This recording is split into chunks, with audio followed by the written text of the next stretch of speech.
This is KGW News at Sunrise. Good morning, friends, and thank you so much for being here with us on this Saturday. I'm Galen Etlin. This morning, less than 48 hours after their season ended, the Trailblazers are making a big change. Terry Stotts is done as head coach. So what's next for the franchise? Plus, new video suggests Oregon State Representative Mike Nearman had a plan all along to let these protesters into the Capitol. Before we dive into that, though, our Chris McGinnis joins us live at home with the forecast, and it's cloudy this morning, Chris. It is cloudy, Galen. Good morning, and it's also a little rainy in some cases. Let's go ahead and check out our live picture here from Cannon Beach, and you can see some cloud cover and some light rain showers there. And as we check out the radar, you'll see that there is this little smattering of green on the map. Okay, we'll get to the radar in just a second. Temperature-wise, it's 50 last check at PDX. It's 53 in Astoria. Pendleton checking in with 58. There's the radar, and you can see some green blobs on the map. Getting a little bit of light rain here across southwest Washington and northwest Oregon. And I will warn you as we go through the morning and we watch the radar, the Portland radar is down for maintenance. So we're actually recruiting some of the other radars in the area. So our coverage this morning, probably not as good as what's actually happening out there. I just want to let folks know that. So watch out for spotty showers this morning. Showers may be continuing through early afternoon, but Galen, I'm confident that we will see some sun breaks today as well. We'll shoot for a high later today of about 68. All right, sounds good, Chris. Thank you so much. We'll see you in a few minutes. This morning, the axe has fallen in Rip City. After 9 years, Terry Stotts is out as head coach of the Portland Trailblazers. The Blazers announced the team and Stotts have mutually agreed to part ways. Stotts is the second winningest coach in franchise history, behind only Jack Ramsey. He guided the Blazers to 8 consecutive playoff appearances, the longest active streak in the NBA. But 4 of the last 5 trips to the postseason have ended in the first round. Damian Lillard has only played for Terry Stotts and will have a new coach for the first time in his NBA career. There's already a list of potential candidates out there, including former Blazer Juwan Howard. Jason Quick of The Athletic says Lillard favors Lakers assistant Jason Kidd or Clippers assistant Chauncey Billups. The report said the Blazers are increasingly expected to hire one of those two. There is no timeline, though, for when the Blazers will make that hire for next coach, but things are moving quickly. We now have a neighborhood alert in Vancouver. Police say 2 different women were assaulted in their apartments on consecutive nights. The person who got in through unlocked doors. Our Mike Benner spoke to one of those victims who's now anxious for an arrest.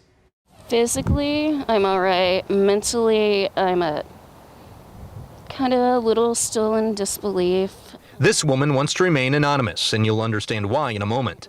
The 43-year-old was asleep in her apartment near Southeast 136th and McGilvery in Vancouver early Thursday morning when a stranger came in through an open screen door. I woke up because I felt someone's hand groping my rear, and I looked over, and I thought it was my boyfriend because I thought he was just being silly or something, and I was like, oh no, what the heck? And I saw the guy. The man, she says, got even more aggressive and tried to put his hands down her pants. She says she fought back. I ended up getting his COVID mask off, and he freaked out and he ran out the back door. I was like screaming bloody murder the whole time too. About 24 hours later, and less than a mile away, a similar incident. Authorities tell us a man got into an apartment near Southeast 139th and Mill Plain, also through an unlocked door, and groped a woman. That woman and a second woman in the apartment, we're told, fought off the suspect, who ran away. Very, very scary situation to have someone coming into your home in the middle of the night when you want to be sleeping and feel safe. We turned to Kim Kapp of the Vancouver Police Department to see if the same person is behind both attacks. We don't really know, but given the proximity of the incidents and the similarity of them, we can make an assumption that it's likely the same person, but until we get someone in custody, we really don't know. Regardless, the one victim we spoke with hopes police make an arrest, and sooner rather than later. I don't want him to hurt anyone, and if he has, I want him to pay for what he's done. Unfortunately, these suspect descriptions are pretty vague. The intruder identified as a white guy with brown hair. Of course, if you have any information, you should contact the Vancouver Police Department. In the meantime, authorities are urging people to lock their doors and windows, even on the second story. Reporting in Vancouver, I'm Mike Benner for KGW News. We have some new developments now on that Oregon state representative who opened the door to violent protesters at the state capitol last year. The big question has always been, did Representative Mike Nearman do it on purpose, or did he just happen to walk out the door at the same time? Well, OPB found a video that may prove it was planned. A week before he opened that door, this is what he said to a group of people who asked him about the Capitol being closed to the public. We're talking about setting up Operation Hall Pass, which I don't know anything about, and if you accuse me of knowing something about it, I'll deny it, but there would be some person's cell phone, which might be not.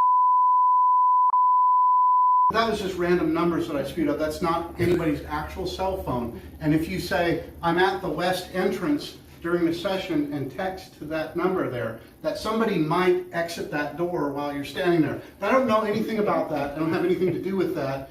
And if I did, I wouldn't say that I did.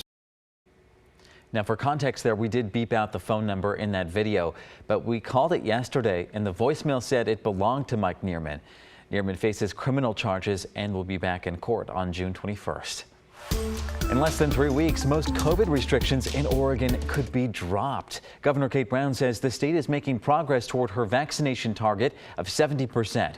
127,000 more people need their first dose to do that. Now, once this happens, all risk levels on the county level would end. That means capacity limits on businesses, guidances on gatherings, and most rules on masking and physical distancing. All of that would be over. Masks would still be required for now in airports, on public transportation, and in healthcare settings.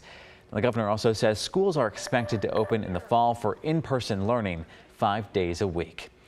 The state of Washington is also close to its 70% goal, and the state is hosting a lottery of its own. There's a $250,000 weekly prize, and in July, one person will win $1 million. Governor Jay Inslee also announced prizes like college scholarships and tickets to sporting events. This is all to encourage more people to get vaccinated. Inslee set a reopening date for June 30th, no matter what, though. And here's reaction to the lottery at the farmers market in Seattle. I think cash and convenience are always going to draw the people in some way or another. In reality, I hope that they all get it so we could all go back to being normal again. So the question is, how will these lotto prizes be funded? The state lottery director says those details are still being hashed out. If you're vaccinated, you are automatically entered into the contest through the state's vaccine database, and winners will be contacted directly. After months of closure and restrictions, many small businesses locally are still struggling. Most have filed for PPP loans, but there's another resource that fewer business owners may know about. It's called the Employee Retention Tax Credit, or ERTC. It's a payroll tax credit that small businesses can apply for every quarter. To qualify, they need to have been impacted by at least a partial shutdown, so reduced capacity does count. In 2020, the ERTC meant a maximum credit of $5,000 per employee for the whole year. This year, it bumped up to $7,000 per employee per quarter. Tom Savageau is a finance and accounting consultant in Washington. He was so struck by how few people knew about this credit that he launched a website called ertcfiling.com. People can use it to buy software that helps them file for the ERTC, kind of like TurboTax does. There's also a free calculator tool anyone can use to see what they might be eligible for before buying that software or calling their CPA. And unless they know it, how are they going to get it? So again, I don't care if they're going through me, going through somewhere else. It's the educational piece of making sure that they understand how important this is, how big this is. We've posted more information on the ERTC, including a link to that filing website on the story in KGW.com. Downtown Portland is starting to come back to life as restrictions ease up too, but there's still a long ways to go. Thousands of downtown workers have now come back to the office, and some of Portland's biggest employers plan to welcome employees back into buildings by fall. Law firm Stoll Reeves is one of the first big companies to bring employees back. It says for its collaborative culture, it's really important for people mostly to work in person. We've been part of the downtown business community for over 130 years, so we're not going away. And I know that there's a lot of businesses downtown who feel the same way we do. We are committed to the core and committed to stay. But many other large companies in Portland and elsewhere are staying with the hybrid model.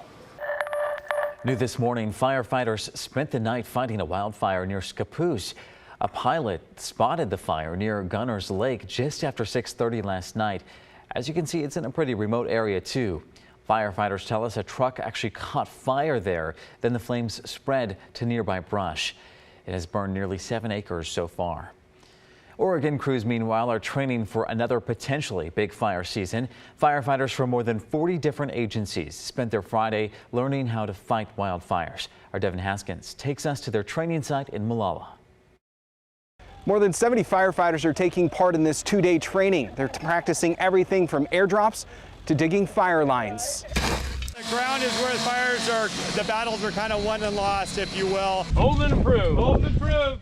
Hand crews are, their primary function is to deprive the fire of fuel. For more than a decade, firefighters have been using this property to practice real-life wildland firefighting skills.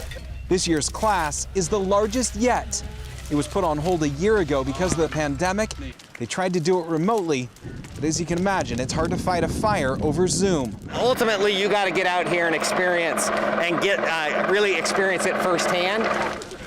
This training helps them understand fire in a more controlled environment. So our crews, our firefighters, get to see how fire reacts, how it changes, especially with weather conditions, whether it's wind or whether it's fuel types, whether it's the thin fuels or the big heavy timber fuels, what it does differently. And one of the bigger keys here, like any job, is good communication, especially coordinating with a pilot on where to drop water or retardant. If we don't have good communication between the ground and the air, the people who are putting the water from or retardant from the aircraft out onto the fire or in front of the fire are not going to put it in the proper place. And with less than an inch of rain in the last 2 months, this past spring is Portland's driest on record and shaping up to be a potentially bad fire season. Devin Haskins, KGW News. As we had to break, the time is 6:14, and this is a live look from our Skycam in the Dalles this morning. You can see it's pretty cloudy out there. Can barely see the base of Mount Hood this morning. Chris McGinnis has our forecast coming up here in just a bit, and we're going to celebrate some Saturday birthdays.